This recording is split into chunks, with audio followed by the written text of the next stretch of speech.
What's up? It's Sturls and Rob right here on Intentional Grounding Playoff Edition. We're I back have at it, terrible, folks. terrible news for you. I've What? just retweeted this live stream to Broncos country, Oh, yes. That's so we might get some that's some great news. infiltrators in. You know, they were shouting we want Buffalo. They did. They really did. I couldn't. I mean, I don't think they really want Buffalo. I think they just wanted to make the playoffs, and we were the only option. I don't think they were really like, "Oh, Buffalo, you're our best matchup." I don't But know, man. That's pretty bold. I mean, it's like when the Bills are saying we want Kansas City in Buffalo we last do year. want Kansas City, though. You Well, know what I last mean? year it didn't turn We out the do. way. I mean, that's the. I hate to say that's the final boss, but it's at least the hardest one. So Well, the what you call him, the sorcerer and the fucking the witch and the witch. wizard, man, the witch and the wizard out there.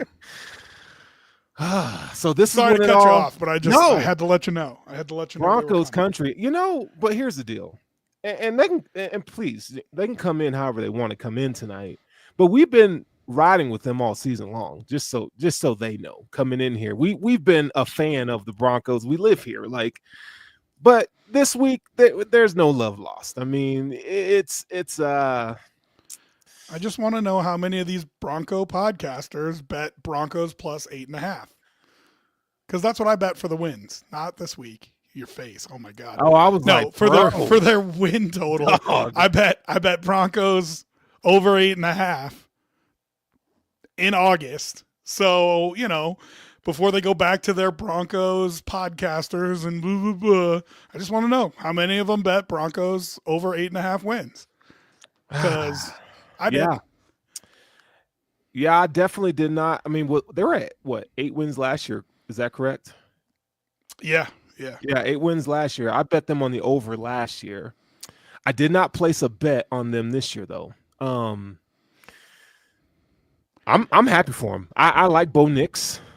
I love the coach, Sean Payton. Love him. The defense, love it. I mean, what's not to like about the Broncos right now? Yeah, I mean, tell me why that's making you feel a certain way. Because Well, because it's you the were getting all playoffs. emotional when we Dude, got in. hey, bro. In the backstage room, and I said save it for when we get in here. So instead of just glazing the Broncos, which I'm sure we'll have plenty of time to do, tell me what it is. Tell me how you feeling. What's going on? Well, it's like this. If there's a team that I think the Bills could lose to, I mean, they could lose to the Chiefs, they could lose to the Ravens, but if there's a team that I think they could lose to, it's the Broncos, just because what that defense presents. It's a different challenge. But that's me thinking about the Bills in years past, right? And I think this is a different iteration of the Bills and Josh Allen. So anytime there's a playoff game and the Bills are involved, I'm going to be nervous. And dog, it's just Sean McDermott makes me nervous. Makes me nervous. I don't know if you got an opportunity to read the Tie Down article, which was phenomenal. Go long touchdown TD. Sean definitely, it feels like a different version of Sean McDermott this year. It seems from the interview, it just seems like he's more free. Like, I don't know if you noticed this, but the whole Snow Angel thing, you talked about this a few weeks back. The whole Snow Angel thing with Josh Allen, we've never seen that side of Sean McDermott do that kind of stuff. He mentioned, talking about letting the coordinators coach. Right, him not being so micromanagey, however you want to put that. But so this is a different iteration of Sean McDermott, which I appreciate. I think the team needed it. You see Josh Allen, we talked about this in the offseason. Josh Allen kind of taking that next step in leadership. We speculated, it's happened. It's reported, it's happening, it's happened. And so coming into this game, man, it's just like there's some nervous ticks. Like, I still have PTSD from the previous playoff losses. Like, it shit hurts. So I'm like, okay, what do we expect this week? I don't know. Well, I mean, why are we always saying, quarterbacks aren't going to change their throwing motion, right? Because when the bullets start flying, you go back to what you know and what you're comfortable with. Ooh. And I think it's going to be a real test for Sean McDermott if he can keep his head in the same place where he kept it for most of the season. Because, yeah, I do think it was impressive. And the Snow Angel thing felt, I don't want to say contrived because I don't think he like thought of it beforehand, but it felt a little forced. You know what I mean? Like, Okay, hey, I can see that. I can see that. But also, it's him making an effort to be looser. You know what I mean? So even if it was forced, it's still, I think, a step in the right direction in terms of like, hey, listen, you got this golden retriever playing quarterback, play fetch with him sometimes. You know what I mean? Like, it's real simple in that way. And so we'll see about Sean McDermott. I'm the same as you. I don't feel any better than I felt years past going in, but that doesn't mean I don't feel good. You know what I mean? And so we talked a lot at the beginning of the season before the very first game. And we had gone through a whole preseason. We'd done shows all preseason, pointing out things we liked, didn't like, what this was going to look like. We talked about all that kind of stuff. And I still walked into that first game real nervous because of the pressure and the amount that we were putting on Josh Allen. Yeah. And he responded with an MVP season. Mm-hmm. And so I think this is going to surprise you, feel a lot like you do. I'm very nervous for this week. I thought you'd be the complete opposite of me. I'm very nervous for this weekend, right? But that's my feelings. That's the internal. What my head's telling me is, yeah, you felt the same way before the Arizona game. You doubted the man, and he came out and he proved it to you. So now my head is telling me, give him the benefit of the doubt. Now, if Josh goes out there and pukes all over himself and the offense puts up 10 points and they lose, guess what? We get to have a whole different conversation. But for now, he answered this season where we had so many questions about him, and you just said all that extra stuff we're going to put on him. And he not only answered it, I mean, he knocked it out of the park. He obliterated the thing, put it up an MVP season, and he will win the MVP. And so, like, that's not just of the team. He's not, honorable mention all state. He's the best player in football. He's the best football player in the world. Now, of course, you can get into arguments with what valuable means versus best versus whatever, but you get my point. Yeah. There's 5 people on the planet doing it as well as he does it right now. And we haven't had this in a really long time. For all of our formative years, watched bullshit dribble out of the uniforms that we're wearing, that were Buffalo Bill uniforms. Okay. Yeah. And we had to deal with it. For the first time, you have that guy, and it's learning to trust him, but also just enjoy it. You know, like if he goes out there, I don't know if I can enjoy it, bro. If he goes out there and puts up a Miami wild card playoff game, it's going to be disappointing. Yeah. Right? Yeah, very. And they won that game. But if he goes out there and puts up a Patriots wild card playoff game, you're going to be a diamond in an ice storm, man. Well, actually, I'll tell you how I feel about it. I don't care how you win on Sunday. Just win. Like, because this is well, and we got to break down this matchup because I do think how you win is going to be a really interesting story here. Okay, so let me kind of expound on that. I feel like this is okay. There's analytical mind, and then there's like what my feeling is. Okay, so like what my feeling is, it's a trap game. If there's any game that you could point to that's a trap game, I think this is a trap game. So it's like the Broncos are going to give you their best punch. Because no one going into this game thinks the Broncos can actually win it. Really, like it's been interesting. Other than Broncos people, no, some national analysts have said like this is the game I most have my eye on. But they're always going to talk shit about the Bills, right? They're always going to doubt the Bills and say, easy on the Stockholm, not Stockholm syndrome, whatever. Easy on the complex, there, buddy. No complex, but. It just feels like a trap game. Like, so I don't care how you get the dub, just win.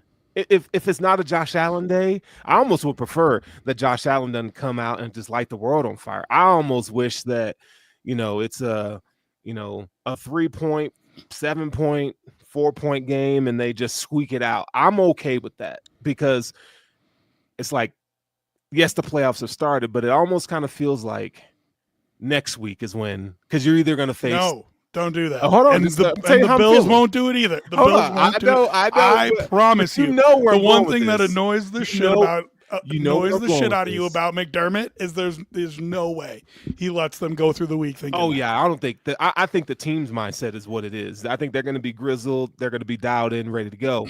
But I think as Bills fans, we know next week and the week after that those are the key games, right? Like, because you're probably going to see Baltimore and you're going to see New England, and how that plays out. That's where the PTSD comes in. is going to be interesting to see. But you got to get through this week. So that's why I say I don't care how you win this week. Just go out there and win, get it done, so we can get to next week and see. And then there's going to be another set of emotions that are just going to come next week. So how's that hit you? I don't like it. I know you don't. I don't like it. You don't like it because it's coming out of my mouth, or you just don't like it? I think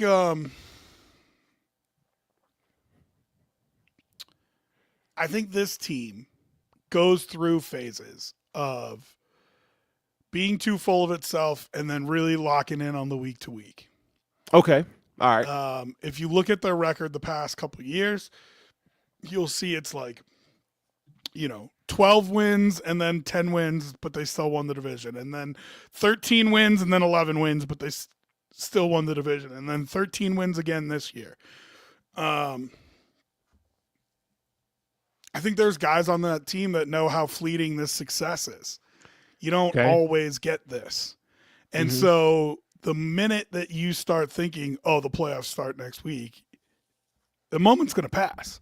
And I think everybody kind of felt that when everybody got let go last year. I think all those cuts, I think, was an opportunity, it was a realization for the roster of, you don't know how many years you're going to be here. You don't know how many years this team is going to be successful. And you don't know how big that window is. Yeah. Clock's ticking. And we all thought it was going to be a step back this year. And they took it as a point of pride to prove that wrong, which is nice. But also, I think in the back of your mind, you can still look at all of them and say, like, this could be it. And when you got guys like Amari Cooper, who have been around the league for a long time and had sustained success, I think you lean on a guy like that to say to the rest of the locker room, like, I'm a free agent next year. I don't know if I'll be back. You don't know if you're going to have a Matt Milano injury or whatever, and you're not playing next year. You don't know if you're going to get cut. You don't know if you're going to retire. Like, this is it. And so I think this roster has a little bit of a longer mindset than you're giving them credit for in terms of, like, it's important to take advantage of what you got in front of you here. Yeah. Yeah. No, I mean, you got to come out and you got to take care of business. I mean, it's point blank.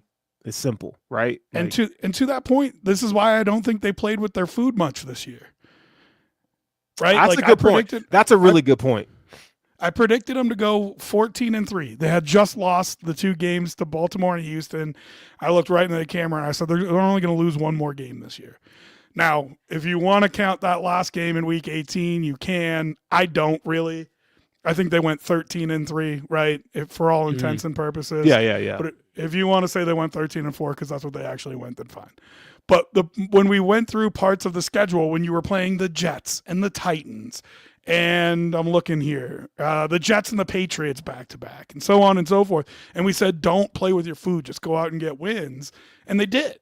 And I think part of the reason that they did is because they had that mindset. So right. Listen, this Denver team presents some really unique challenges. They are a good football team. And, yeah, I mean, we're going to have to talk about how they're going to beat them. Okay, so there's things that are important. Let's talk about let's start with the offense, the Broncos offense. Okay. I mean, I think this is a good offense. It's average. It's an average offense. But they have big play potential. I mean, Bo Nix is going to test you down the field, right? But before we get into the ancillary targets and weapons or whatever, let's start with the offensive line. I think this is a decent offensive line. I think their weakness is in the middle. Luke Wattenberg, Ben Powers. I did some all 22 little research today, and those are the two weakest spots on the line. Then you got, Mike McGlinchey on the right side, Garrett Bowles. I think they're serviceable, solid tackles. But we know the Bills' defense line is what it is, right? So push. It's probably a little push there, I would say. I don't know. Maybe the Bills get the edge. I think the Broncos have the edge there. I really do. Okay. And it's interesting because I think the scheme has hurt them when you're talking about the offensive line. When it comes to pass blocking, I think it was PFF graded them as the number one pass blocking offensive line. And they've been really good this year. I think where their scheme hurts them is the running game. Better than anybody that I know that running the ball with the offensive line is a rhythm thing. Like, you got to get them into a vibe, getting downhill and blocking people. And when you get them feeling that groove, you can really get an offensive line going. And Sean Payton has not done them any favors because every time they get the ball rolling, running it, they stop. And then they go back into pass protection. And right. I think it really hurts that offensive line.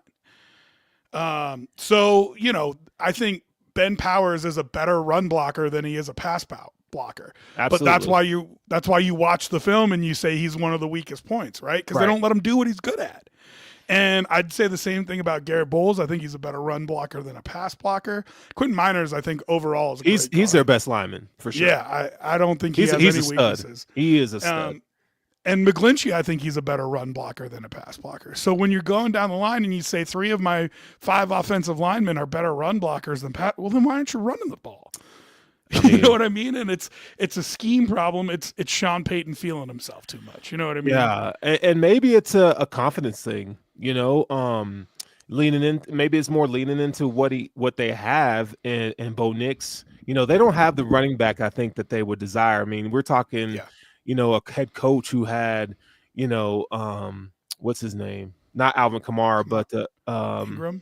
Mark Ingram. I mean, they were so, Sonic and Knuckles, if you will, right? Like they could just hit you in multiple ways, and they don't have that pass catching back or a guy that you can line up in the slot like they did with Alvin Kamara and have him work. So it does feel to me, like when you get into someone at his age, I'm speaking of the coach here, you're going to lean into what's worked, right? And I think he's put a lot of responsibility on Bo Nix, and you've seen that manifest itself. I mean, Bo Nix had a hell of a season, over 30 touchdowns. I mean, come on now, like there's more passing touchdowns than Josh. Yeah, he was balling, dude. Yeah. So I don't know, man. Like the line. Here's where I think that they're going to have a problem. Like Ed Oliver, if Ed Oliver comes to play, I think his athleticism is going to test that interior, right? We'll see if he, if that happens, if they turn him loose or if they run stunts and stuff like that to kind of get him going. That'd be nice to see. We'll to be find out. But yeah, I mean, this offensive line to me it's okay. I think they're really, like you said, they're good at pass blocking, run blocking. I think game script is going to matter here. Yeah. Right. And this is kind of the story for the Broncos fans who have tuned in. This is kind of the story of the Bills' entire season. Yeah. Is when they can get ahead, when they can get a lead, they are super dangerous because that defense is built to play with a lead. And yeah, Kevin, 100%. Kevin in Illinois is a loyal Altitude Sports listener. And he says, I kind of feel like they can run the ball, they just don't. And that's what I was getting at with it being a Sean Payton problem, right? Like he doesn't really continue to call the run game the way that he should because he feels the pressure of what's going on. And you saw it in Cincinnati, and you saw it in against the Chargers in LA. This Bronco team consistently gives up on running the football. And if they do that against the Bills, if the Bills can get up by 10 or 14 points and Sean Payton starts to freak out a little bit and starts getting away from the run game, you're playing right into the Bills' hands. Because that's when I think guys like Rousseau, and I mean, I'm going to throw Vaughn out there. I know everybody on the Bills side has been disappointed in the year he's had. I think he's been okay, pretty good, I would say. I would agree with that. But when you put him up against his former team in the playoffs, Vaughn is a guy that rises to meet the moment all the time. And I think he's going to be absolutely keyed up on Sunday. And so if you go up by 10 or you go up by 14 and you let Rousseau and Oliver and Miller really get after it, I think it can get ugly fast. Yeah, and that's what I'm kind of, well, for the Broncos, I'd be worried. If I'm a Broncos fan, I'd be worried about that, because if you neglect running the ball, you're gonna fall right into the Bills' trap. And they would love anything more just to pin their ears back. I put this in our group chat on Sunday, is how, you're going to see the Bills kind of mix and match, what their coverages look like pre and post snap. And I want to know if Bo Nix can handle that, so if they get into, like you said, that's what McDermott does better than anybody. Right. You know what I mean? Right. Like, it used to be Belichick and he retired. So, well, whatever. Got fired. But in the league right now, I think it's McDermott and Spagnuolo are the two guys that confuse young quarterbacks better than anybody else. And I don't think it's close. So, it's going to be if Bo Nix can figure out what the coverage is, much less where to throw it. And I think another point of emphasis too, I do think that the Bills have been holding things back schematically on offense and defense for the past 4 weeks. So maybe there's a different wrinkle that we see. I mean, I look at it like this: if Sean McDermott is coaching different, he like I said, he's got a different approach this year. I think there has to be something up his sleeve to where, Bobby Babich and Joe Brady, they're going to open up the full playbook this weekend or in the playoffs. I don't think they will. Yeah, I don't think they have to, or they're going to lose. If they stay status quo, especially against a different team than the Broncos here, I think they're in trouble, because this soft shell, it ain't going to. People with teams with a really good quarterback are going to pick them apart, right? And I think Bo Nix could do that. That's why I think they have to mix those coverage shells, and to confuse them pre and post snap. It's that millisecond to holding the ball a little bit longer, right? So that you would just hope that the defensive line can get home or whatever. Well, but the remedy the Bills have had for that all year has been two excellent corners, and I shouldn't say that. Benford is a step above Douglas. But Rasul Douglas and Christian Benford have played well all year. Benford has been, it's funny, and Broncos fans will realize this. If you go back and look at every tweet that has Pat Surtain numbers on it that you're like, hell yeah. If you look at number 2 on who that list is, it's Christian Benford.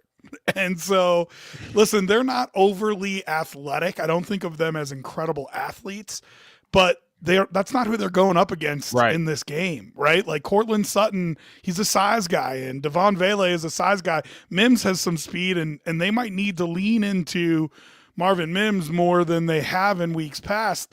But, matching up with the Broncos, I think the Bills cornerbacks match up really well. So to your point, that millisecond that you're talking about, I think athletically – the Bills aren't going to get outclassed on the field. So even if Bo can read it out, the Bills corners can still make a play. Right. So it's going to be interesting to see that matchup too. And then from a tight end perspective, Adam Troutman, I mean, he's just a guy, right? So I think this is a great game for Matt Milano. Just for him to kind of continue I think it was telling that he didn't play last week, right? I think it says that he's going to be the starting linebacker next to Terrell Bernard. So, you got Adam Troutman. I think he's a decent athlete, but I mean, there's nothing that I saw or have seen this season. I mean, due respect to the Broncos tight ends and backs. I mean, I'm not really worried about the linebackers in this game. You could play Dorian Williams the whole time, and that's a if there's a next week, that's a next week question. You know what I mean? Right. So it's interesting. In Kevin in Illinois, I'll throw this out there again. He said this: do the Bills move Christian Benford around and with a selected wide receiver?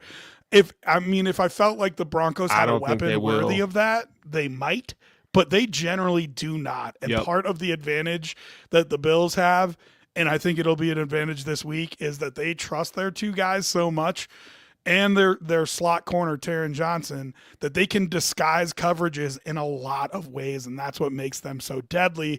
Is that quarterbacks can't read out what they're doing, and so Pat Surtain is great and he allows you to do a lot of things, but one thing he does do is give away what at least half of the field of coverage is going to be when you start moving him back and forth with a wide receiver, right? He's going to be on that guy, and it helps you figure out what the coverage is going to be. What the Bills can do is say, we're going to leave our guys in the same spot all the time, and you're going to have to guess as to what the coverage is that they're going to be playing. You're not going to get a pre-snap read. Right. Yeah. And I love Pat Surtain, man. That dude, he's a beast. We'll get to that side of the ball. Yeah, they got some more than one beast over there, right? Yeah, they do. They do. Well, we can go ahead and segue over there. This Broncos defense is probably, let's say, man, best in the league, top two. I mean, you got, I think the Ravens are up there again. I think this Broncos team has been balling out all season long. I think they're currently ranked third. Let's see, they're overall total yards, they're fourth. But these guys been balling out all season. Now, don't know if that's, because of opponent, but I mean, I think this defense starts with Patrick Surtain, Nick Bonitto, Cooper. I mean, those edge rushers are dynamite. I wish the Bills had them, but going against this defense, man, it's predominantly a 3-4 defense here. I don't know, dude. This is the area of concern. What Vance has done so well is, and everybody knows, if you played midget football, you know this, right? It's really a 5-man front. They call it a 3-4, but you walk up those two edge rushers, those two outside linebackers, and it's really a 5-man front. And what Vance Joseph has done so well is kept you guessing as to what the actual four that are coming are. The simulated pressures. It was a Dick LeBeau thing, with the Steelers for so many years. Those, hey, we're coming at you from one angle and we're dropping out a nose tackle, or we're dropping out one of these two edge rushers, these two linebackers. And they're two edge rushers, man, incredibly athletic. I mean, Nick Bonitto, we've talked a lot of times about how awards are really 2-year awards. When you're talking about MVP or Defensive Player of the Year, you have to have done it once, and then the next year you do it again, and they're like, oh, yeah, this guy deserves an award. If you look at Nick Bonitto's numbers, he should be in the Defensive Player of the Year Absolutely. category. He's got a few interceptions, a couple touchdowns. He's got like 11 sacks. I mean, these two edge guys that they have, Bills fans, are fantastic, and you haven't heard about them yet. And then to parlay that, in the middle of their line, Zach Allen at defensive tackle has been eating one-on-ones for lunch for the entire season. John Franklin Myers has been playing well. Jones has been playing well. And so at the end of the day, all Vance Joseph is trying to do is to confuse the offensive line enough to get those guys into one-on-one situations, and then they're winning. Right. And it's interesting because this Bills offensive line for years, I felt like wasn't the most talented offensive line, but they were well coached and smart. And this year, I've really been impressed with the steps that they've taken and as much growth as they've had physically and athletically. They're going to need to win with their mind, though, again. Yeah.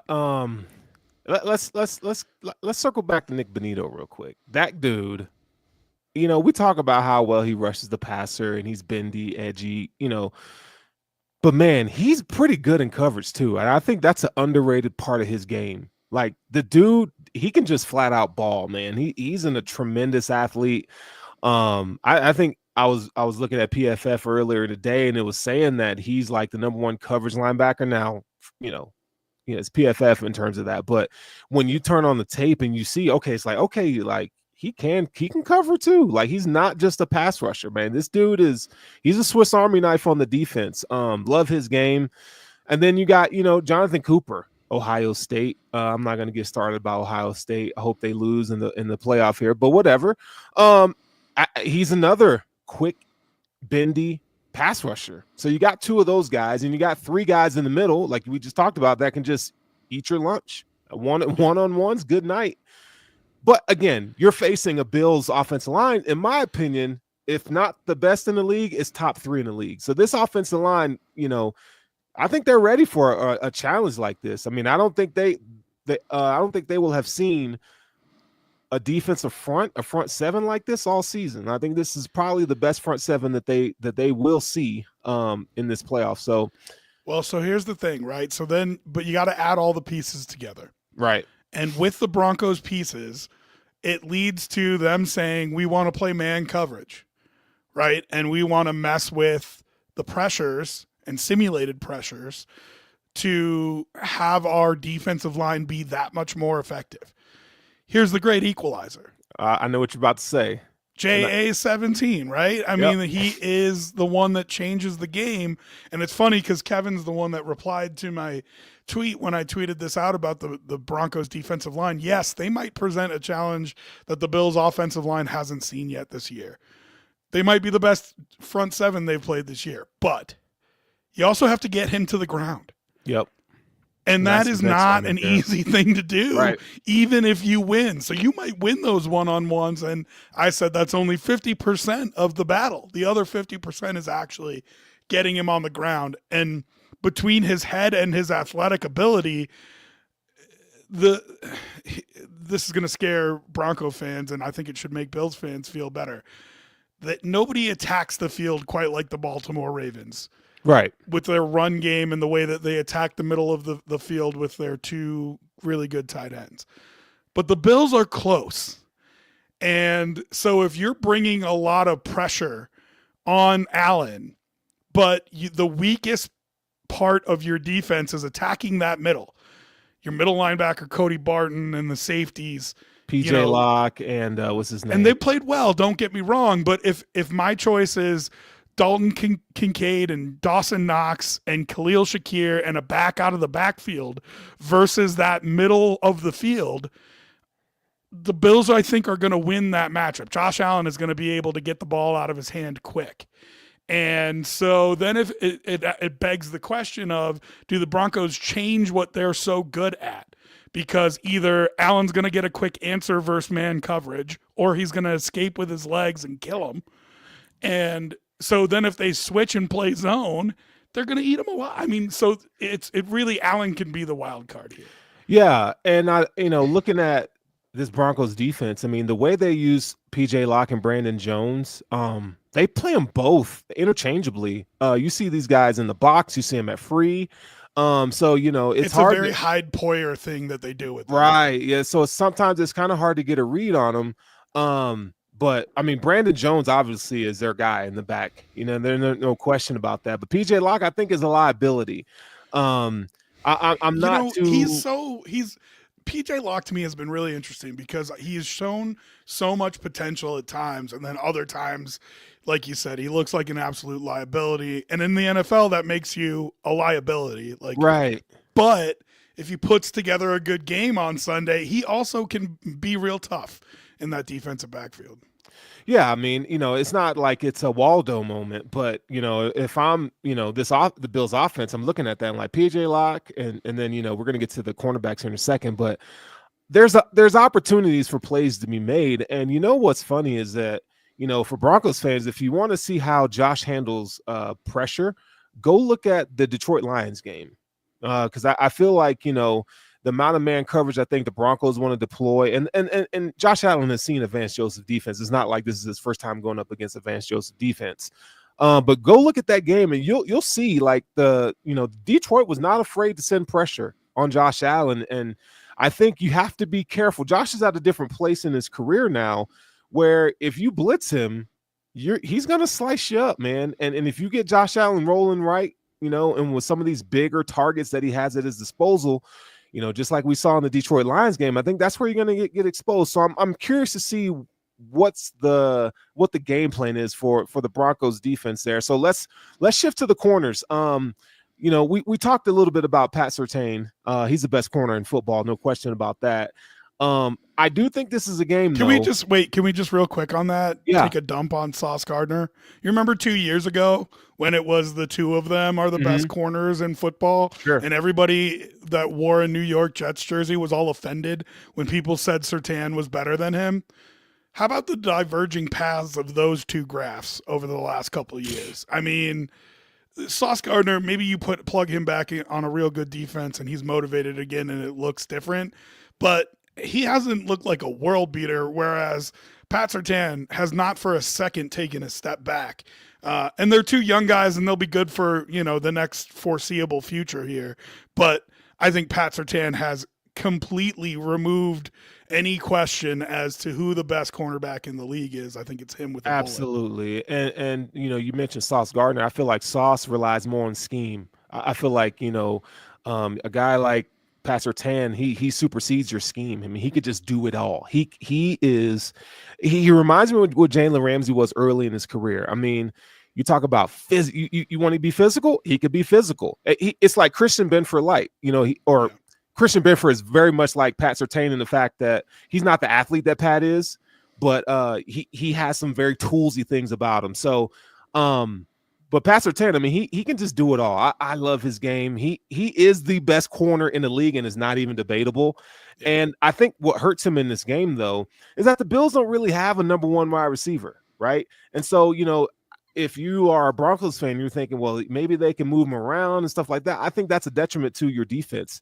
You want to just, whoever he lines up with, is let him line up with, because Josh Allen has proven that's why they don't have Stephon Diggs anymore. I mean, if you talk about, a profile for the Bills and how they use the archetypes of the receivers and stuff like that, well, the Bills don't have a number one. I mean, he's going to have to go above the X's and O's and make plays, right?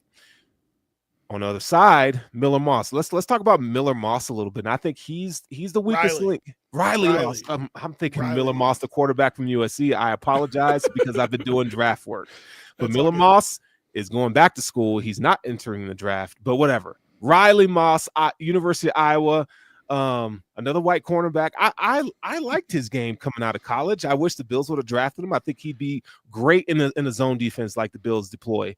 And I think he's had his ups and downs this year. It's pretty evident, pretty obvious. When he's been healthy, he's been nails. When he's been completely healthy, he's been nails. Problem is this back 6 games of the year, he is not. He missed a bunch of games with the injury, and he came back, and he still wasn't right. Listen, to your point, I think this is a game you sit Amari Cooper down, and I don't even know that you need to do this with Amari, but you say to him, like, listen, if Tu's traveling around with you, that's just not going to be your week, dog. Like, don't take it personally, but it's not how we're getting the win today. How we're getting the win is Ty Johnson out of the backfield or something like that. So, Riley Moss versus Keon Coleman. Listen, I think Keon Coleman has the athletic advantage on him, no doubt.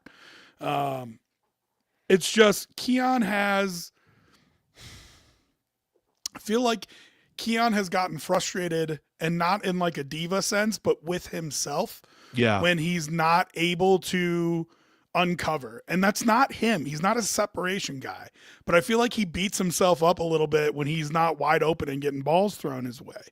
And so it's going to be on him to kind of keep his cool and realize that this is a Detroit game plan, right? Like you said, it's not a game plan where it's not Seattle where we're going to be coming to you all day. Right. So, I think his mindset's going to be important throughout this, knowing that he doesn't have to win for the Bills to win.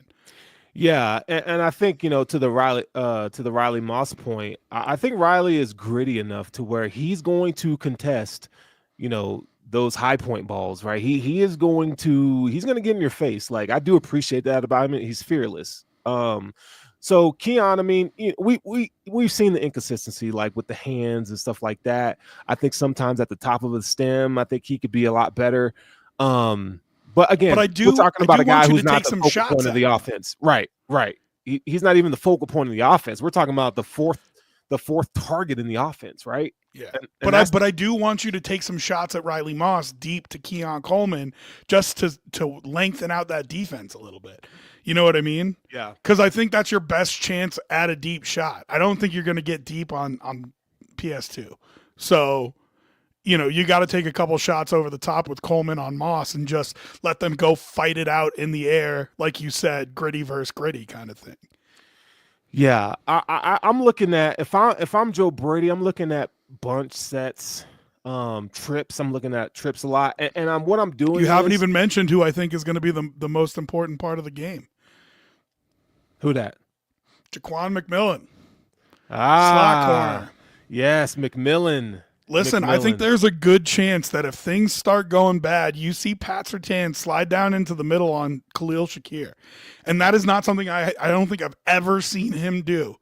But, listen, McMillan, I like him a lot. He's a playmaker. Right. He is, but he's not super athletic. He's not super twitchy. He just makes plays. And he's going to have to cover Khalil Shakir. And it's going to be all about what kind of day he has. If he has a good day, then the Broncos are going to be right in it. He might, though, just get torched all day by Khalil Shakir. And if he does, it's going to be a long day for the Broncos. Well, I definitely going to give the edge to Khalil Shakir on that one. I mean, No McMillan's had some really good moments this season. I'm not going to sit here and shit on him, but I think he is going back to my point here, that's why, I'm flooding, a side of the field from time to time. And I'm looking at, okay, I'm going opposite side of where Nick Benito is just because.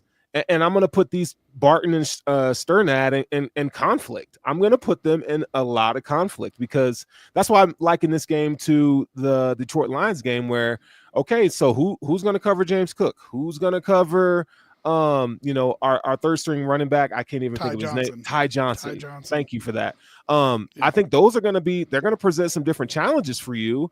And these guys aren't very good in coverage, right? We're talking about the Broncos linebackers. So, and we haven't even talked about Kincaid. We're still waiting for a breakout from him, right? I mean, DK. You know what I mean? You got two tight ends that I think either from in formation or split out are just too much for this Broncos defense to handle. And, they are allowed to scheme and do different things because they have number 2 on the outside and he takes up half the field.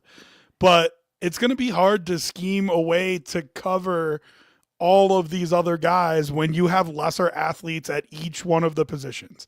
Yep. McMillan is a lesser athlete than Shakir. Barton and Sternad are lesser athletes than Kincaid and Knox. And if you want to put a safety on a running back or one of those linebackers, it doesn't matter. Cook or Johnson out of the backfield is going to win that matchup too. And so, yeah, I agree with you. That Detroit game is the game that if you're a Bills fan, that's what you want it to look like because that's your winning formula.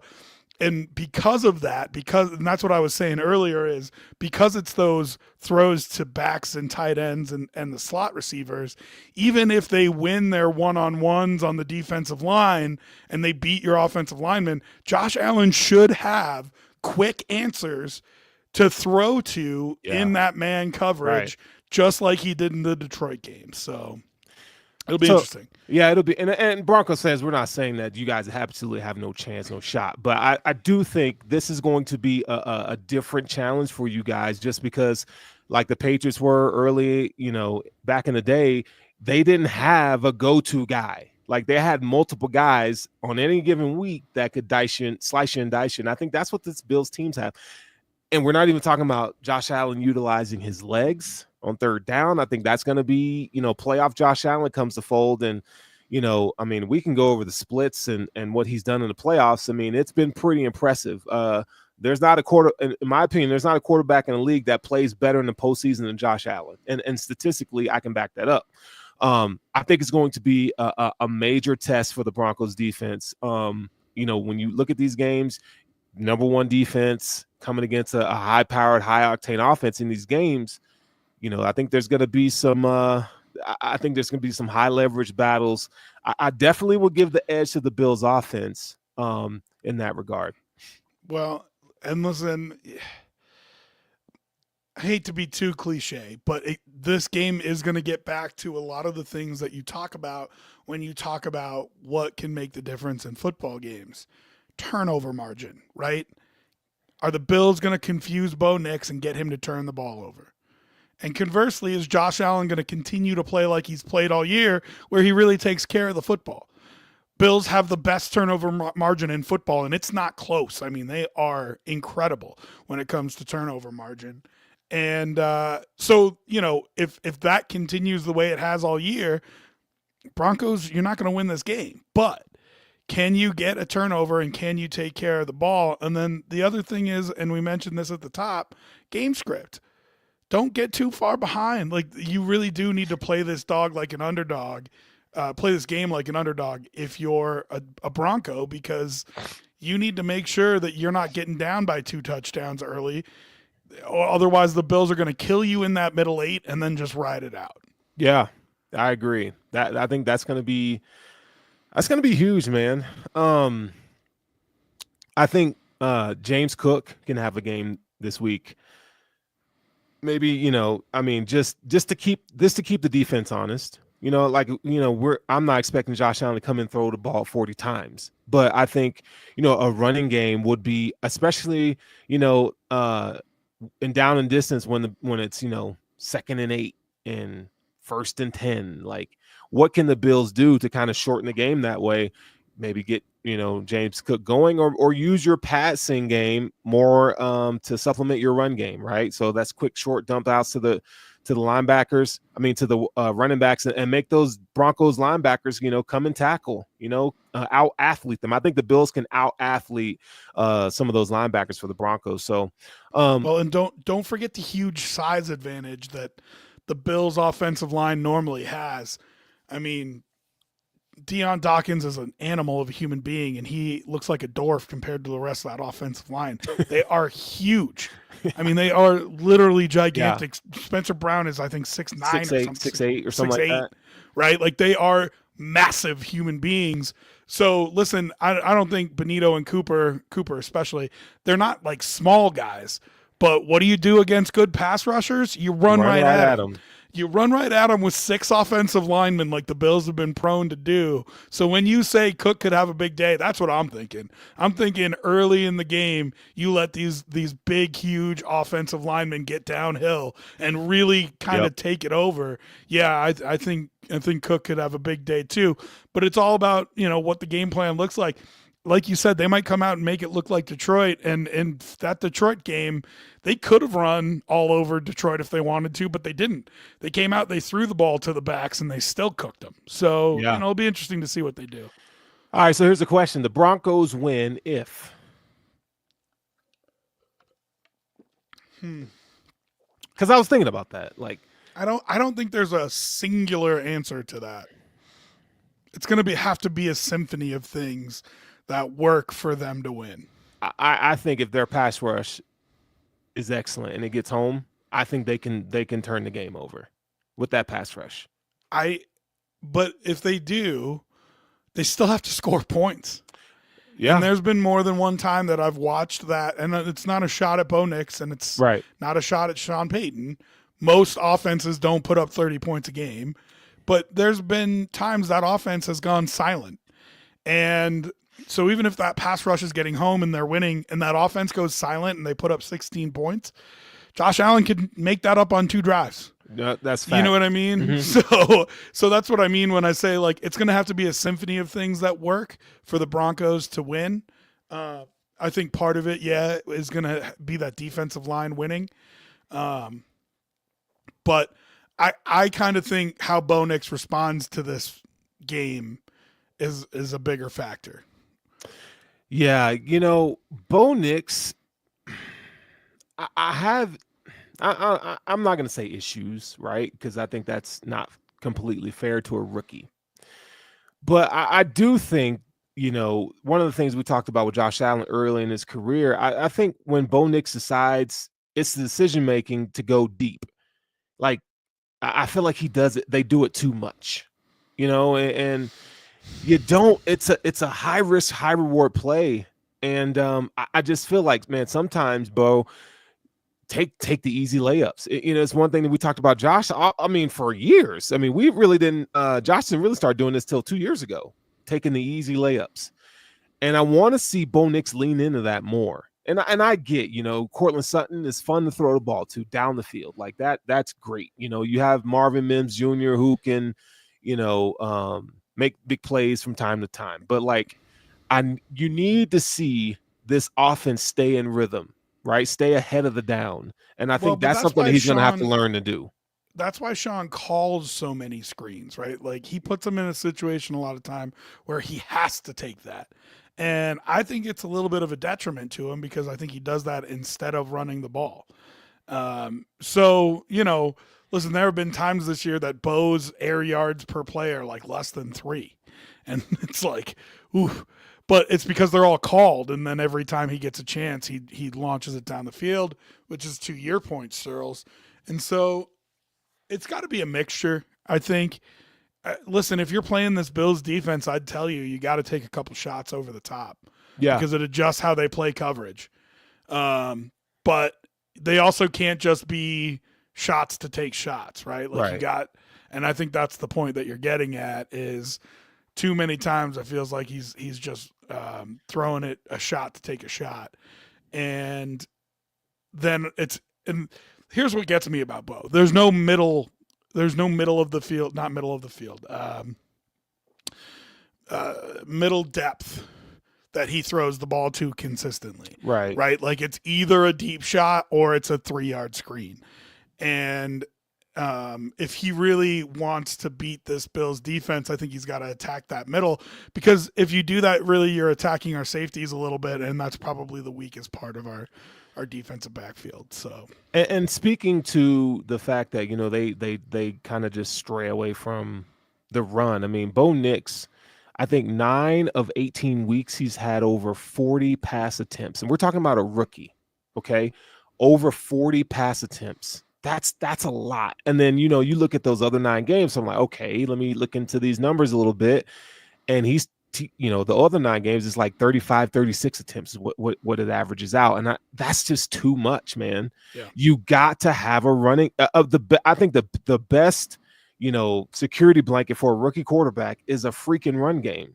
Well, that's true overall, but it's especially true against this Bills team. Yeah. I was talking to one of our radio hosts, and he's like, how do you beat him? And I'm like, you run the ball at him. Like, Sean Payton's going to hate to hear it, but the Bills play mostly nickel. They've got 2 undersized linebackers. They've got an undersized defensive tackle. You run the ball directly down their throat. Right up the middle. And that's how you get them.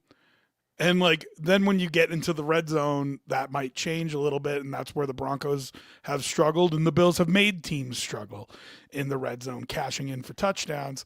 But how you move the ball on this team is running the ball, and it'll be interesting to see if Sean Payton stays committed to that.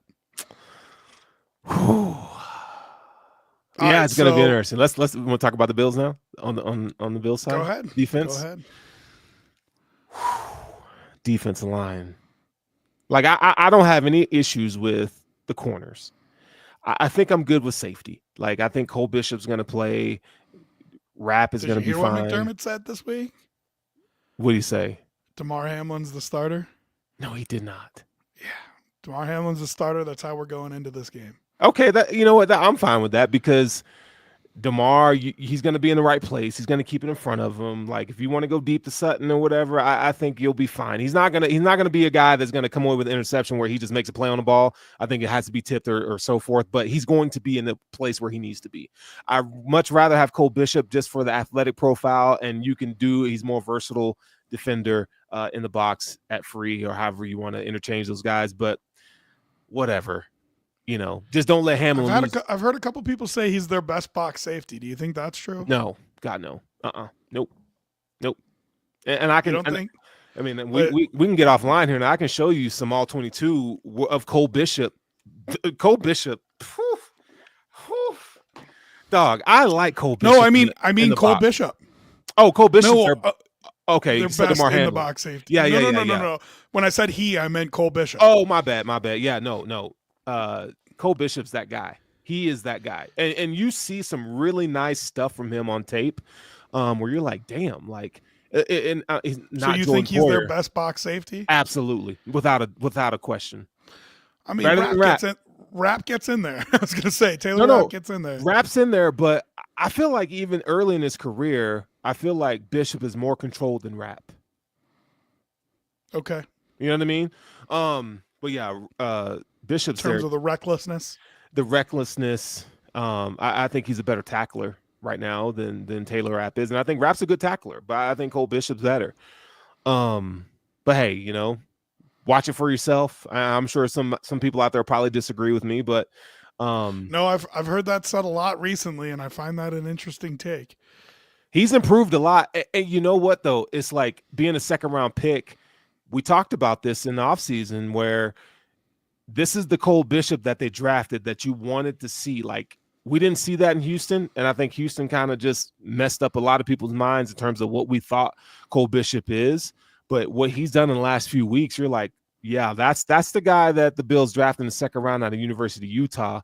Like, that's what we want to see more out of. So that's why I'm a little puzzled as to why Sean McDermott would want Damar Hamlin as a starting safety. But I do hope that, you know, maybe they platoon him and you see Cole in certain situations, you know, because I think he does more. From an athletic standpoint, I like Cole a lot. But again, I think it takes about 2 years for safety to really learn his defense. So maybe some of the uneasiness could be that Cole's still trying to learn the defense. And I think that, I mean, we don't have to hear it from Sean. I think we could put 2 and 2 together, kind of figure that out. So answer your own question. Bills win if Josh Allen is Josh Allen in the postseason.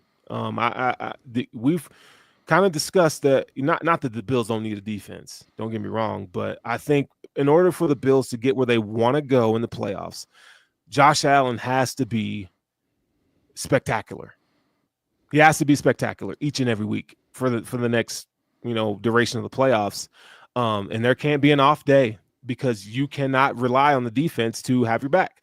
Now, if there's a trick up Bobby Babbitt's sleeve and they just kind of, you know, come out but I just from history and not just Bobby Babbage, from Sean McDermott, I just don't see that with his defense. The Bills are atrocious on third down.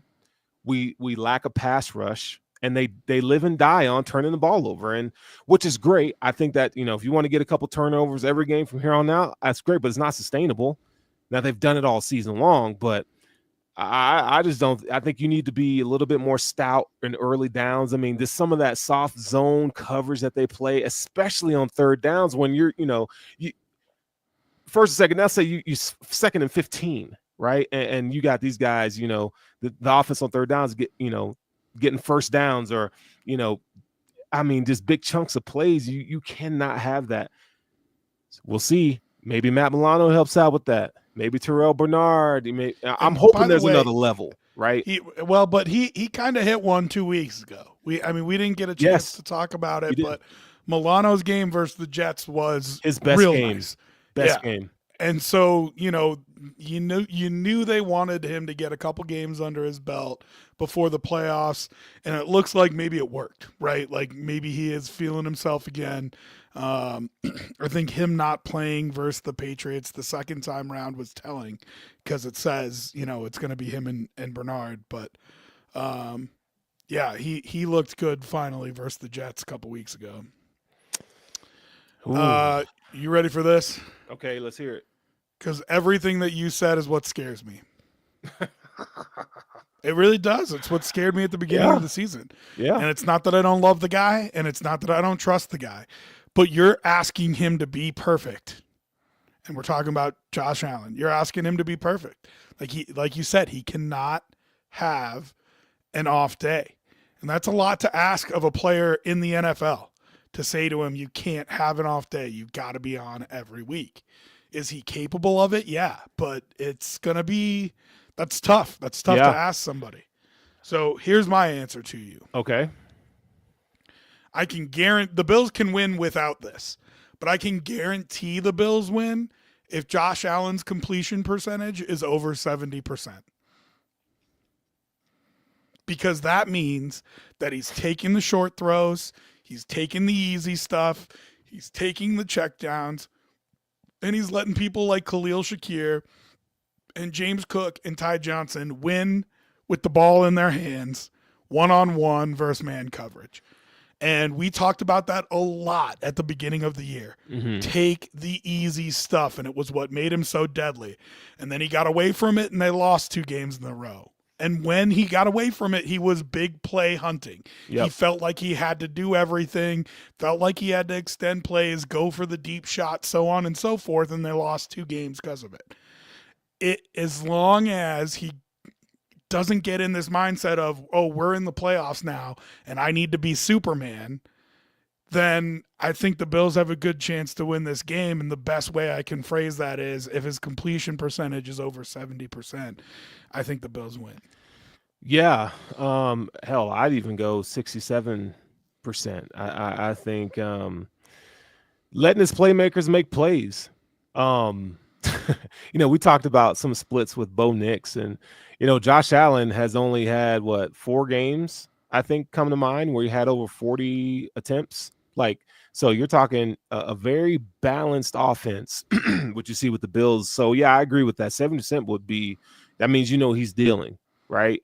I think the Broncos are going to have their hands full, man. But you know what the crazy thing about this is? I think for me, I think it's just believing that Josh Allen is the best football player on the planet. And when you have the best football player on the planet, they do amazing fucking things. And Josh Allen has shown us time and time again, especially in the playoffs, that he can do those great things. Right? Don't make me do this. Why are you making me do this? Don't make me do this. Do what?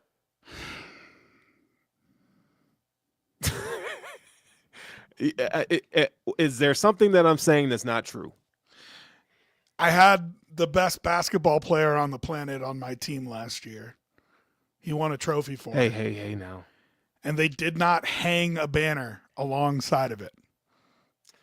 Okay. And I had the best player in the National Hockey League on a team I cover last year, and they did not hang a banner beside of it. These are team games. And let me just tell you, if you get a trophy for best player on the planet and you don't hang a banner up next to it, it's a failure. It feels real empty. Right? Real empty. Okay. So no, I feel you on that. Like I get where you're coming from. But I do feel like you have more reliable targets on the Bills offense than years past, especially last year.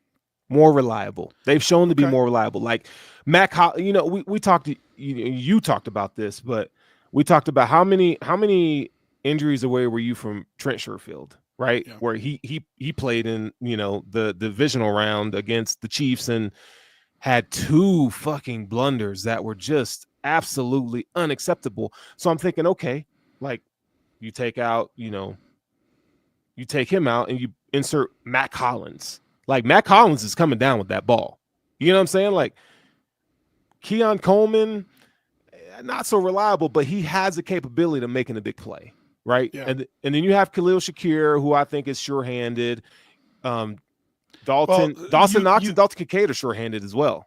You only had to go 4 deep at wide receiver to get to Sherfield last year. And if you go 4 deep at wide receiver this year, you end up at Curtis Samuel, Keon Coleman.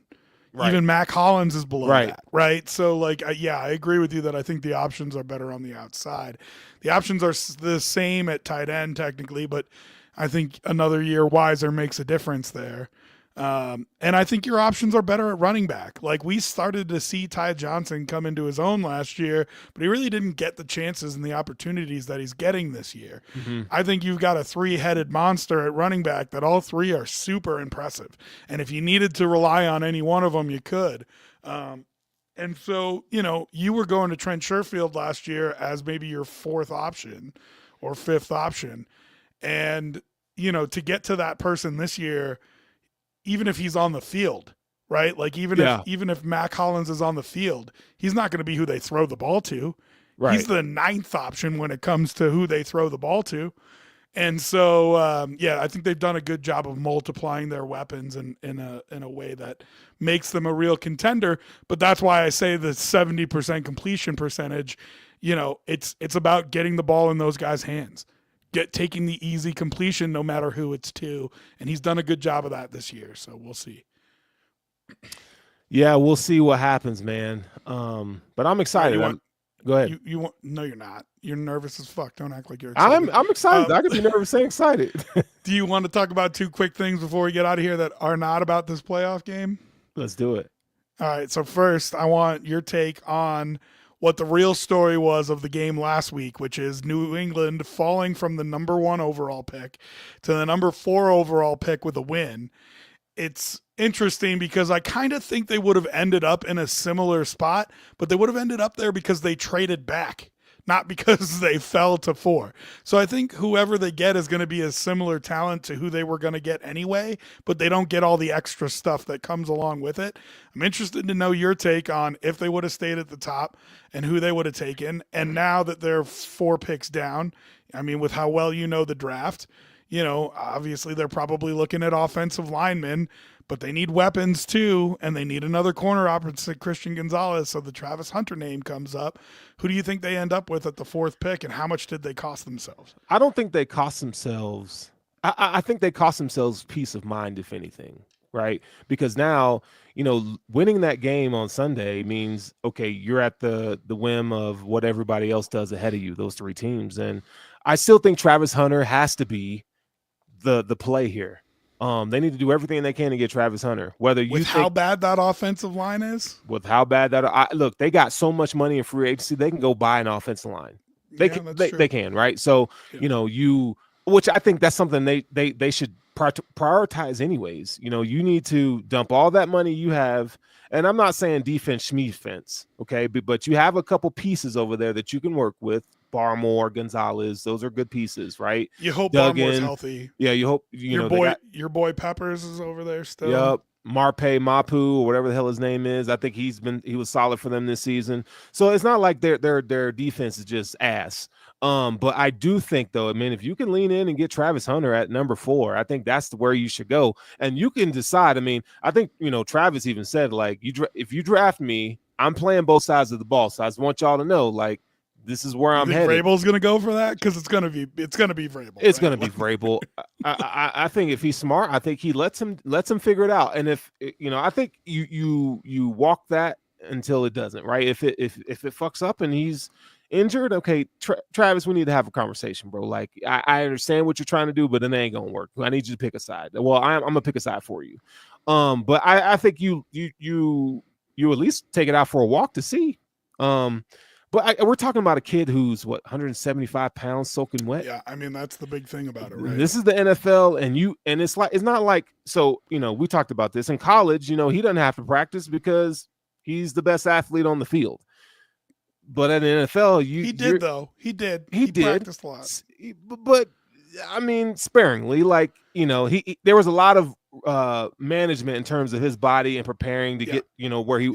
I think Trav, what made up for, I think his dedication to the film room. And Dion even said that. Like he knows his stuff. He knows his assignments on both sides of the ball. Like the dude studies his ass off. But don't you think this is why he plays more corner than receiver? Yeah. Because you don't. If you play receiver, you're volunteering to take the hits. Mm-hmm. Whereas if you play corner, you're giving the hits. It's more selective. Yeah. And so if he plays full-time cornerback and moonlights as a wide receiver, it's easier on his body, I think, than if he plays full-time wide receiver and moonlights. Which would be ideal. Yeah. I think for the Patriots, I think you go and you pay T. Higgins whatever he needs to get here. I think start with him. So then real quick, let's go because they're the 4th pick and there's only 2 quarterbacks.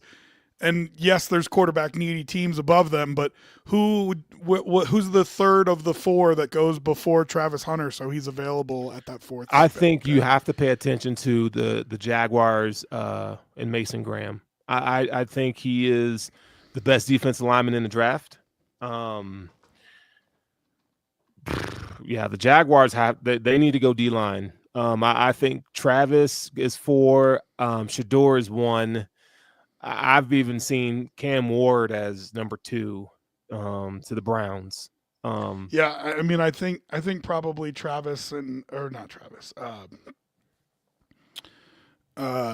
Shador and Cam go 1 and 2, right? You Yeah. got Titans, you got Browns there, but then you got the Giants there. Jaguars are actually 5th. Okay. So I the mean, Giants need a quarterback. Browns, I think, are going to take a quarterback. Titans definitely going to take a quarterback, but all three won't select a quarterback because there's not 3 there. yeah, the Giants, man. They need everything. That's not true. I mean, Malik Neighbors is a true number okay. one So wide outside of receiver. a wide receiver, Their defensive line is line's great. good. Yeah, but the offensive line is atrocious. They need help at linebacker. Aren't you making a case for Travis Hunter for them to fill 2 positions? In which case, New England would miss out, right? And it's going to be interesting if the Giants try to maneuver to get up to 2 or 1 to take one of those 2 quarterbacks, because I do think the quarterbacks go in the first 2 slots between those 3 teams. It does feel like, though, that's a rich man's pick for the Giants, and you can't make a quarterback appear. They're going to trade for Kirk Cousins and draft Travis. They got to do Hunter. something. I mean, you call the Patriots and say, hey, like, can we take a look at Joe Milton? They got to do something. They got to do something. And I feel like I love Travis. I don't like him as a Sam fit Darnold's going to be a free agent, right? Well, here's the deal. I do think JJ McCarthy's probably the pawn that they might want to go look at. Like, go try to get JJ McCarthy, because I mean, Sam Darnold's looked like a franchise quarterback, and Kevin O'Connell, I think he gets all the credit for that, and Sam does some of that too. But the Giants, man, Travis to the Giants, I don't like that, and I hope they don't make that pick. That's just not where they are in their rebuild. Well, but here's the thing, right? Who's the other obvious pick there? It's one of those 2 offensive tackles. Yeah. And if the Giants go into this year, last year they draft Malik Neighbors, and he's great, but didn't draft a quarterback, right? And this year they draft an offensive tackle and miss out on 2 quarter. I mean, it's going to be a lynching in New York City. Dog, it's going to be brutal. It's going to be brutal. And at least with Travis Hunter, you can say, hey, we're filling 2 positions. Here's the Heisman Trophy winner. Here's a big star for New York, that kind of thing, right? Yeah. But, I mean, it's going to be a hard sell if it's not Travis Hunter at number 3. And then New England at 4, Jacksonville at 5 probably picks whatever. I mean, like you said, I think they have to go Will defense. Campbell, I like Abdul Carter. And then you have at 6 and 7 the Raiders and Jets lurking, who both need quarterbacks and might try to trade into that top 2. I don't know if they're going to be able to do it, but I think the Giants are in a lot of trouble with where they landed in the draft order, because you talk about the quarterbacks, and they're just not. It's not like it's the pick of the litter. I mean, you got 2. Who's the third quarterback on your board then? Third quarterback. And I don't even know how you have the top 2 ordered. Give me that too. Oh, I got Shador first. You got Shador first? Shador, and then Cam. I don't know, man. I would say probably Dylan Gabriel, probably. Oof. And that pains me. I mean, he's a second rounder, right? Like, he's not first round. No, God, no. I only have 2 first round grades. You ready for me to make you sick? What's that? The next quarterback I like the most. Don't say Jalen Milroe. Nope. Can you guess it? Oh my God, I don't think you. Probably can. Quinn Ewers or Kyle McCord. Kyle McCord. He's my 3rd favorite quarterback of the 3 of the class. And like, I wouldn't take him until probably round 3, but I don't think Dylan Gabriel. I don't think he's an NFL quarterback. Ewers, I think, is going to go back to that Big Ten school and make $4 million or $10 million or whatever it is. It's either Oregon or Ohio State. Yeah, Carson Beck, I think at this point is a day 3 pick. Between the injury and just the way he played this year. Milroe, I do not think is an NFL quarterback. No. You know what I mean? Like, Like I would rather trade for Kirk Cousins than any of those situations. Dog, yeah. I think So- Dylan Gabriel's probably number 3. And Oof. exactly. I mean, you talk about the drop off. Like, how many guys outside of the top 2 can you rely on? I mean, to make plays off script, like, because you have to be able to use your legs and to throw off platform and to make those decisions. And Dylan Gabriel doesn't do it for me. I don't think his arm is strong enough. Jalen Milroe is probably the closest that you can get to that. But I was going to say Milroe, but I'd want to give him a couple years. He needs the Joe Milton school of quarterbacking where he just sits and learns and for a couple years. I agree. So that's what puts the Giants in this kind of pickle. Like, dude, I think Travis again is rich man hunting. Like, you cannot draft Travis Hunter. I'm sorry. Like, I get it. All right, so let's just get crazy here, right? Okay. Because I'm looking down the list of teams here. The Dolphins say, "Hey, we're going to get this right." Okay. Would you trade, if you're the New York Giants, Tua for flipping picks and a first? Wait, Tua and the Giants? So the Giants get Tua and move to 13. The Dolphins move up to 3 and get next year's first. Oh, I mean, if you are the Dolphins, you take that. Oh, I mean, I think the Dolphins are going to go complete tear down. I think they have to. I mean, and I hate when they were like, oh well, Tyreek didn't request a trade. He requested a trade this on Sunday night. Like, stop the cap. I think they're going total tear down. Jalen Ramsey doesn't want to play there anymore. I think he's kind of cooked. Javon Holland's a free agent. I mean, you don't have a lot of money, and your offensive line. Poyer's probably going to retire, right? The Giants. God, the Giants. Would you take Tua in New York City? No, hell no. If I'm the you Giants, don't think that's? No. I mean, we're talking about their QB options right now, and this is the kind of stuff that we're coming up with. I don't think Dayball and Tua don't mix. It just doesn't work. The style of Dayball needs a quarterback who can lace it down the field. He wants a big play quarterback, and I don't think that's it. What about this? Arizona Cardinals, Kyler Murray for the same offer, flip and a first. So Arizona moves up from 16 to 3. Giants fall from 3 to 16 and get Kyler and then give up next year's first. I like that for both teams there because I think Kyler has shown that he's okay. Like, hell, I like that for them.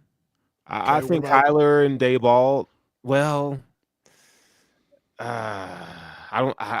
Okay, what about this? What about Brock Purdy for just a flip? No, God, no. And then San Francisco signs Sam Darnold.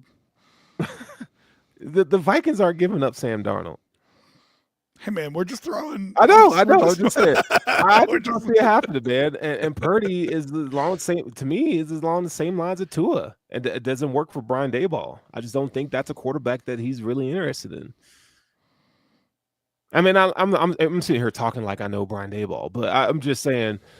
Okay, is anybody interested in Anthony Richardson? God, no. Nope. I like the physical ability. I just don't like his mental makeup. Is anybody interested in Justin Fields? No. He's done. I mean, he's going to be a backup. He's going to be a backup, but no one's giving him. He's going to be an NFL backup for 10 years and come in and win a couple games here and there. Yeah. Yep. Okay. Well, as I'm looking down this list, I see a bunch of teams that need quarterbacks and only 2 in the draft that I would even think about. Now, Jacksonville and Giants need to talk. They should have. Would you do that? I would do that. So I don't think you'd have to probably give up 2 first, I think. Sure. And the flip. Sure. If I'm Jacksonville, they've picked at the top of the draft for the past few years. They ain't done nothing with it, really. Well, but you're not going to get another quarterback if you're Jacksonville. So what, you're going with Mac Jones next year?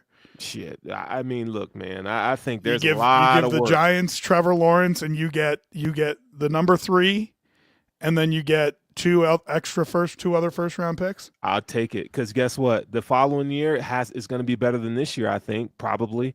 And I'd rather take my shot then. I'd rather suck for another year. Yeah, and just take an offensive lineman or something like that. Yeah. Let Brian Thomas rot for a year. Yep. Yeah, but do you run risk of losing guys like defensive linemen, Walker? Don't care. I don't care. Come on, if you're trying to build a defense, you need him and Allen. If you don't have a franchise quarterback, you have nothing. Everybody rots in that scenario. Malik Neighbors rots because you don't have a franchise quarterback. Don't get me wrong. I like that deal for the Giants, but I don't know that I like it for the Jaguars.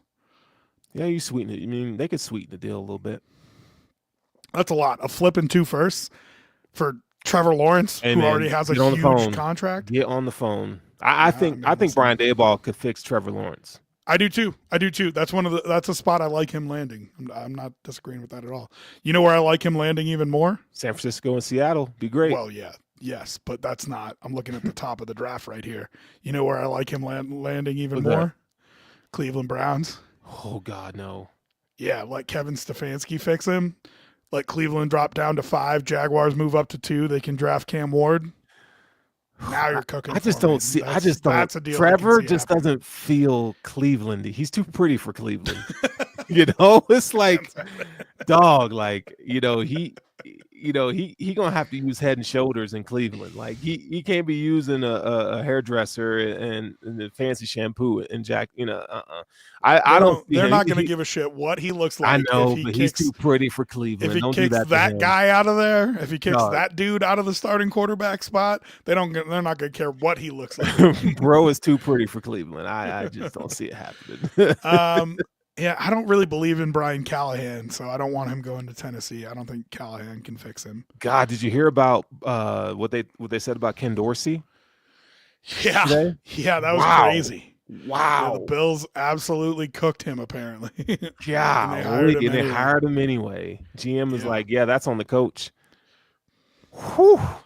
Yeah, I think the GM's tired of feeling like he's getting blamed for everything because everybody likes Stefanski. It's not hey man, that's not a good look either way. Like from outside who's really running the offense? We all know, right? It's Stefanski. Right, so Dorsey doesn't even really matter that much. They sure ran old boy out of town though. He ain't coming back to Buffalo. God no. All right, second question. Not that we didn't spend enough time on that. All right, Does Joe Brady get a head coaching job somewhere? And if so, who replaces him? If he does, well, Ronald Curry probably on the staff, or Davis Webb is probably somebody you can look at. That's my guy. Yeah, we've talked about him a lot. Davis Webb, I think, is the guy. Davis Webb would be dope. But guess who wants to get back into coaching and made it known today with an interview with the New England Patriots for their head coaching job? Who? Byron Leftwich. I like him as an offensive coordinator. I would love him as an offensive coordinator. I like that. I would love that. I don't necessarily love him as a head coaching candidate, but he's been out of it for a couple of years, so far be it from me to say. But if Brady does get a job somewhere, I would love Leftwich coming in. Yeah, Leftwich is solid, man. Like he'd be great. He'd be great. I don't think there's enough openings for Brady to get a job. I think if he does, it's because of his connections in New Orleans. But I don't think he wants that job, man. Yeah, I think I really don't. And Saints have the 9th overall pick. You're stuck with Kamara. You're stuck with Carr. You're stuck with big contracts with like Cam Jordan, and they've made it work. But that is a cap poor team right there. Yeah, I mean I don't know. Why would you? Yeah, I mean, look, I get there's only 32 of those jobs, but you take the right one. You're coaching Josh Allen, like just build your resume, continue to build that thing. Now you're gonna at the end of the season, you're gonna say, I got an MVP quarterback. I took an offense that Ken Dorsey ruined, and I brought it back. Well, and if you're Dave Canales and you get offered a Carolina job, you take it because I love Baker Mayfield, but sure, yeah, it is what it is. if you're Joe Brady, like you said, I mean, you come back next year and put up another MVP type season, and just like Ben Johnson did, and pick your spot. You know what I mean? You'll be the guy. Yeah. But again, I don't know, what it looks like for him. But yeah, I don't think he takes a job this offseason. I'd love to have him in Buffalo. I lock him in a room and don't let him ever leave. Like, I would love to see him be the guy for a long time. But I know how it works. Imagine? Yeah, I mean, could you imagine the offensive evolution, even if we just get one more year of him? Yeah.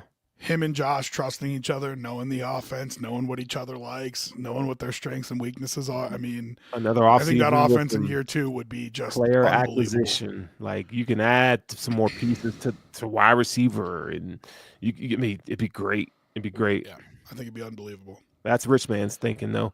It ain't gonna happen, right?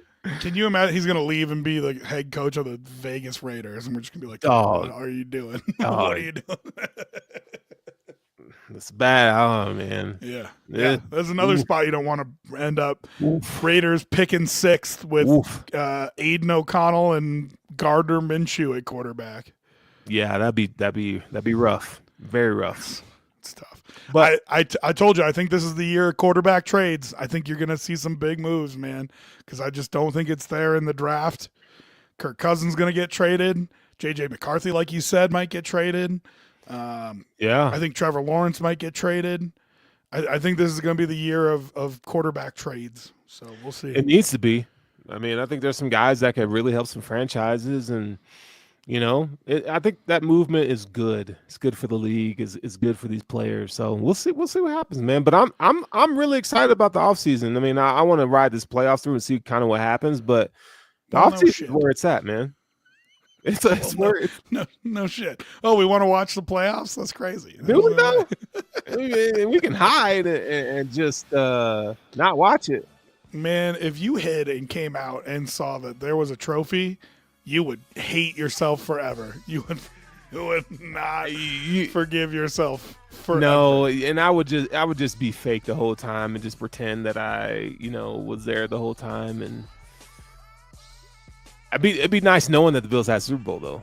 Hey, who said the Bills? I just said that there's a trophy there. It's the Bills. I mean, you speaking for Broncos country?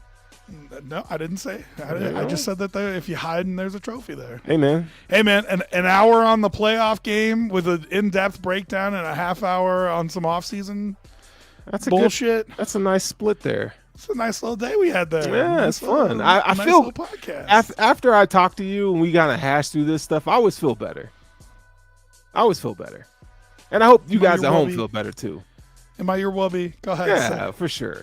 Absolutely. I feel better, because good. I don't. I still am as nervous as I was when I came in. You're Rob, so you're gonna be like that, but just nervous. That's all. Well, we all are nervous at this time. I mean, it's PTSD. We need to see therapists. I guess we've been the therapist this season. Well, maybe, but I think we also need to have somebody shit or get off the pot kind of thing. So. Well, yeah, that's not gonna happen, right? Well, for those of you who watch the show, man, thank you for joining us. We had great numbers tonight. Continue to follow, and subscribe. Rob and I are going to be here all off season long, through the playoffs, off season. We're going to be talking Bills. We're going to be talking player construction, free agency, all the things, man. So if you enjoyed, reminder, we're going to do our pregame show on Saturday this week. Yep. For the wild card round. A reminder for that too. Yeah, we're still kind of tossing around some times. Probably maybe a little bit more close to the game or something like that. But we'll let you guys know. We could tweet it out, whatever. But we thank you and appreciate all the support that you guys have been giving us lately. It's really appreciated. We do put work into the show, and it's fun for us. I mean, we get in here, talk shit, and just have fun with you guys. But yeah, man, I think it's time that we let everybody get some rest tonight. One day closer to the Bills and the Broncos. I'm definitely wearing my Bills stuff to work tomorrow, so just to piss people off. And talk some shit. So with that being said, talk shit before the game, Sterls. We don't do it. Well, these Broncos fans, they're so sensitive. They're just seeing the Bills logo, they're gonna start talking shit. So I'm just gonna let the logo do the talking, right? Let them talk. Don't talk back. I already had a few text messages today, so I ain't saying nothing. I ain't You know? talking like that to nobody. We don't talk. Right.